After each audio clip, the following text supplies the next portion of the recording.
Veterans Nation. This is brought to you by the Veterans Network. I'm Gloria O'Brien, and this is Rick Seaman. Hello again, vets. Proud to be here. We are media for veterans, online media. We've got 300 shows on our 21 channels, and you can access them all right down here on the main channel guide.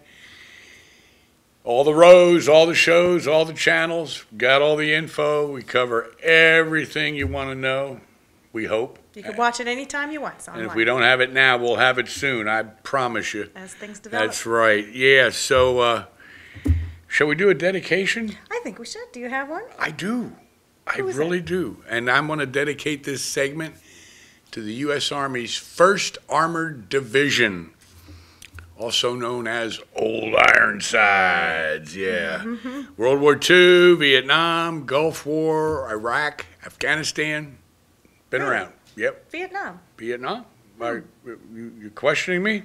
I've been known to once in a while. Yeah, well, I had a feeling you might. And I'm ready. I'm All ready. right, let's hear it. Let's hear your explanation. Interestingly, the 1st Armored Division was not in Vietnam as a full division. However, they supplied units, smaller units. Company A, 501st Aviation, and 1st Squadron, 1st Cavalry were both in Vietnam. They came out of Fort Hood, out of the 1st Armored Division. They earned presidential citations, medals for valor, Vietnamese Cross of Gallantry, all the good stuff, yes. And neither unit was detached from the 1st Armored Division. So technically, when they came back from Vietnam, they could wear the 1st Armored Division patch.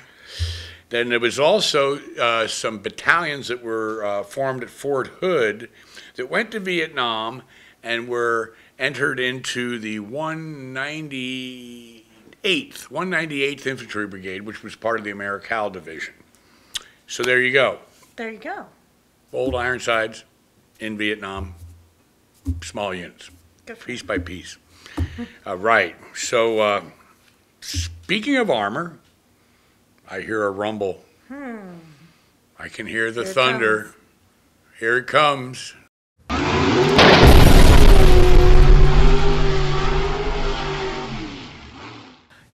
This report comes from the U.S. Senate.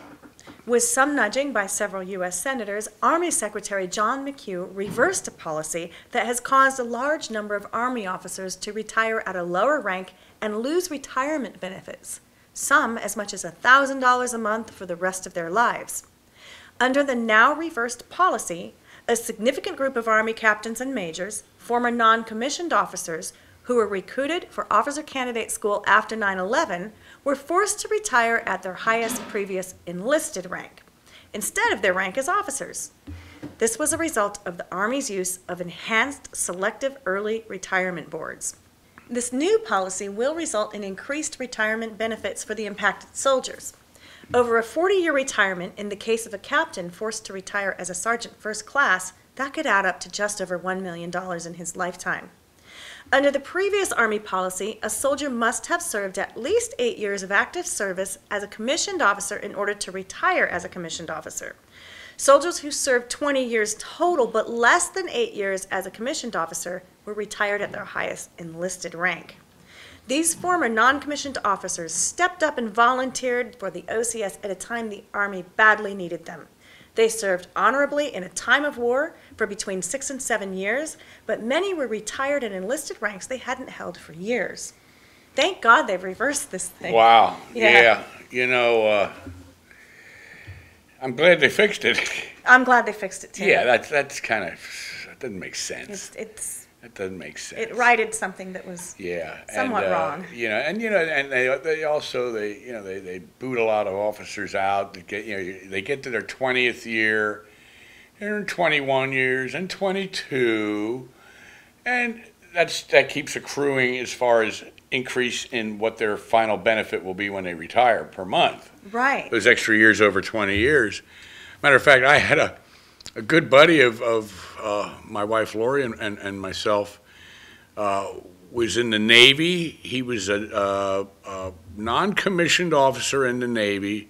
He was like an E9 maybe, He was in for 22 years, and the last year and a half or so of his tour, of his service, was in Hawaii at the Marine base there in Oahu, I believe. And he had a great job. All he had to do, he was in charge of maintaining some commander's personal plane. Nice. Spiffy it up, keep it waxed. He had a nice 2-story home. He lived with his wife on the base, barbecued in the backyard every night, go to work every morning, at the base. And, people would look at that and they'd go, I'm paying for this? Come on. But what these people don't realize is, for the 19 and a half years or 20 years before that, this guy was busting his ass, getting deployments, and going to war. Going to war. Thank you. Desert. Yeah, so, but anyway. Misery, yeah. But after 22 years, he got the boot. Well, he got the boot. There you go. Yeah, he did. Yeah, so... but this is a good thing. Yeah. So I got an idea. Let's take a quick informational and educational break, and we will be right back with more. Sounds good. All right. I want to tell you about my father. He was a world-class fighter. In 1941, he was the #1 lightweight contender in the world. In 1942, America went to war. He never got to fight for his title. He fought instead for his country. 10 months later, he was wounded in the Battle of Metz and was told he would never walk or fight again. I used to fight for the honor of my father.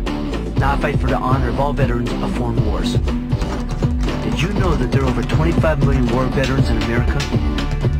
The National Veterans Foundation helps all veterans unconditionally. If you or anyone you know is a veteran who needs help, call this number. You fought for us, now we fight for you. After the war, my father did get back in the ring, and I won the title.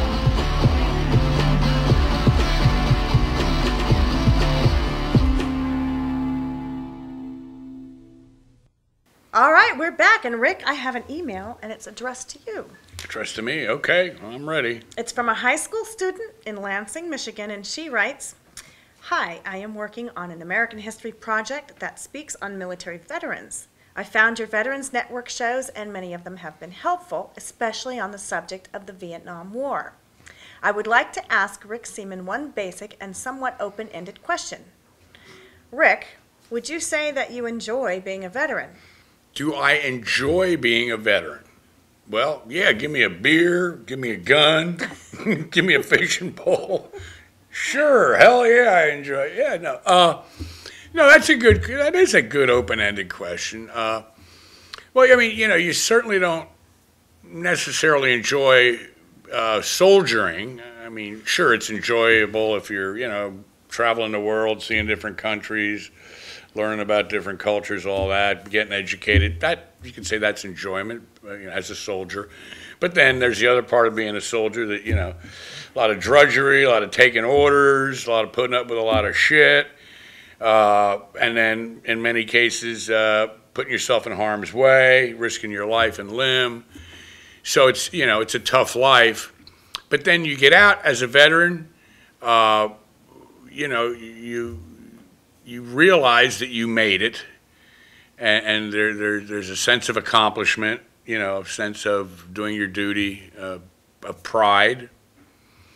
So I guess if you wrap that all up, you could say it is enjoyable to be a veteran. I mean, in spite of, things like PTSD and reintegration and as we call it, post-combat mental health. Sure, we got to go through that too, and that's not enjoyable. No, I would imagine not. To answer the young lady's question, I would say all in all, today, at age, can I say it? It's up to you. Well, if I say Vietnam, I'm already giving it away. At age 68, I would say, yes, I enjoy being a veteran. And probably a lot of that's because I work with a lot of veterans organizations. We do this. Yeah. So you're very active. It adds to my joy. Yeah. It adds to my joy. Well, your Vietnam tour was pretty spectacular, and I know that because I have read your book, which is out. And I think that people would understand a lot more about you and what you do if they were to read the book, and I think it's going to be out soon. It's a great sales pitch. I love that. Well, it's only true. Well, yeah, my book is called CIB 1969, subtitled A Combat Infantryman's Journey. Is due to be released in 2 weeks, I think. So that's like soon. And Putnam Smith Publishing. It'll be on Amazon and Barnes & Noble. And Barnes & Noble also has a sales website, kind of like Amazon. So That's wonderful. I know it'll be there. We'll probably have it other places too. But yeah, CIB 1969. Yeah, and the young lady, you can read that, and you'll learn a lot more for your reports that you do. And we appreciate the fact that you've taken an interest in veterans, and that's cool. That's really great. You know, especially for understanding Vietnam, for those of us who were younger and don't know a lot about it, your book does have, in the beginning, it explains a lot of the history, the geography, so that when you go into it, you understand more. And that's been some of the things missing I've found in other books and history books, and I found that very informative. Thank you. Thank you very much. Can't wait till it comes out. CIB 1969. All right. All right, Gloria, great having you here with me again, it was wonderful as always. being here. And great having our vets with us, as always. So we'll see you on the next one. Welcome home. Welcome home.